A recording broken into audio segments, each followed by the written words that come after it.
One day, you replay a conversation in your head. At first, it seems normal. Just another disagreement. Another argument that didn't go well. But the more you think about it, the stranger it feels. Not because you lost the argument, but because something about it was never real to begin with. It didn't feel like a conversation. It felt like a performance. And the role you were given was simple. React. Get emotional. Defend yourself. Explain. Because reaction is the currency of manipulation. The moment someone can trigger your emotions, they control the direction of the entire conversation. But before any of that performance ever begins, something else happens first. You get noticed. Not randomly. Not accidentally. People who manipulate others often recognize a very specific trait in someone. Empathy. The ability to listen. The instinct to understand people's pain. The habit of giving others the benefit of the doubt. Those qualities are powerful in healthy relationships. But in the presence of someone who manipulates others, empathy does something else. It makes you visible. Empathy makes you visible to manipulators. At first, it doesn't look like manipulation at all. It looks like connection. They share personal stories. They say you understand them better than anyone. And slowly, a strange shift begins. Their problems become your responsibility. Their emotions become something you feel obligated to fix. And without realizing it, you step onto a stage you never intended to stand on. Because manipulation works like theater. Every performance needs energy. Every line is written to provoke something. Anger, confusion, defensiveness.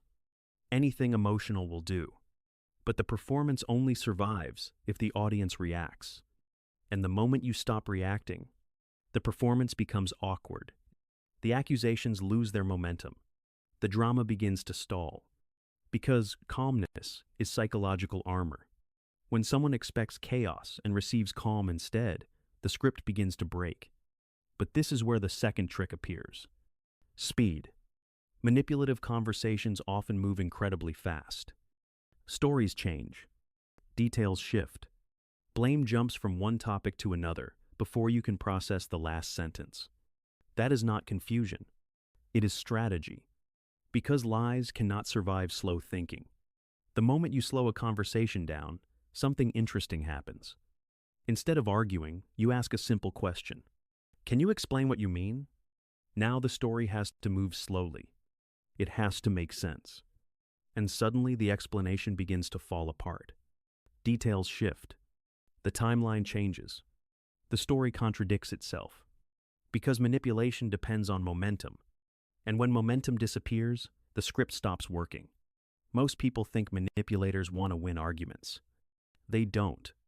Winning the argument would end the performance. What they actually want is for the argument to continue. As long as the conversation stays emotional, the stage lights stay on. But manipulation doesn't stop with arguments. There is a quieter tactic that often causes far more damage. Gaslighting. You remember a moment clearly. A sentence that was said. A promise that was made. But when you bring it up later, you hear something unexpected. That never happened. Or worse, you're remembering it wrong. At first you defend yourself. Then you explain. And eventually, something dangerous begins to appear. Doubt. Doubt is how manipulation enters. Not through force. Through uncertainty. Because once someone can make you question your own memory, they no longer have to control the story. You will begin rewriting it yourself. But there is a quiet habit that begins reversing this process. You start keeping track of things. A short note after an argument. A voice memo describing what happened. A small record of moments before they fade. Not to attack anyone. Not to prove anything. Simply to remember clearly. And over time, something powerful happens. Your perspective stabilizes again. Because truth grows when it is recorded. And when something is written down, manipulation has a much harder time rewriting it. But manipulation rarely survives without one final ingredient. Isolation. Watch carefully how often someone slowly distances you from other people. It rarely happens with dramatic demands. Instead, it appears in quiet suggestions. That friend doesn't really support you. Your family doesn't understand you. Those people don't see you the way I do. Each comment seems harmless, but together they create silence. And control grows where voices disappear. Because when someone becomes the loudest voice in your life, they begin shaping your reality.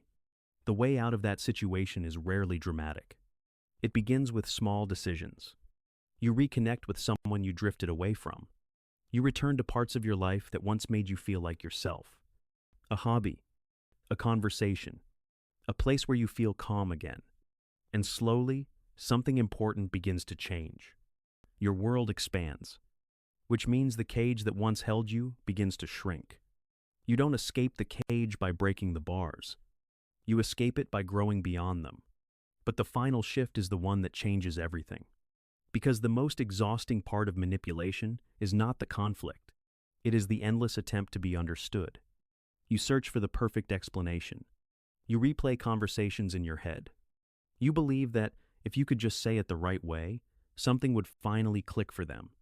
But the strange truth about manipulation is this: the person with the most control in any situation is usually the one who needs the least. And the moment you stop needing someone else to understand your experience, the entire performance collapses. Freedom begins when you stop explaining. Not because you won the argument, not because they changed, but because you stepped off the stage without your reactions, without your explanations, without your energy. The performance has nowhere left to go. And the stage that once felt overwhelming becomes exactly what it always was: an empty stage. And you are finally free to walk away from it.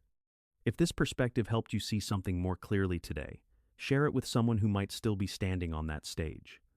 And stay for the next video. Because once you understand how manipulation really works, you start seeing patterns most people never notice.